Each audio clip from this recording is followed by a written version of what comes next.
చంగారెడ్డి గారు మహాకాళేశ్వర రెడ్డి గారి స్థానంలో మనకి సేవ చేయాలనుకుంటున్నారు.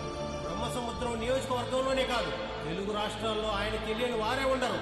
మహాకాళేశ్వర రెడ్డి గారి అబ్బాయి రుద్రకాళేశ్వర రెడ్డి గారిని మాట్లాడవలసిందిగా కోరుచున్నాము.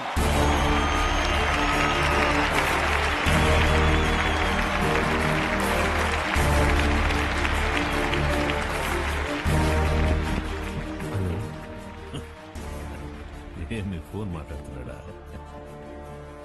నాకు ఈ ఊరు కొత్త, ఈ జనం కొత్త. నా తండ్రి నన్ను ఒడిలో కూర్చోపెట్టుకుని రాజకీయాలు నేర్పలేదు. నాకు దాని గురించి ఏమీ తెలీదు. నేను రాజకీయానికి పనికిరాను.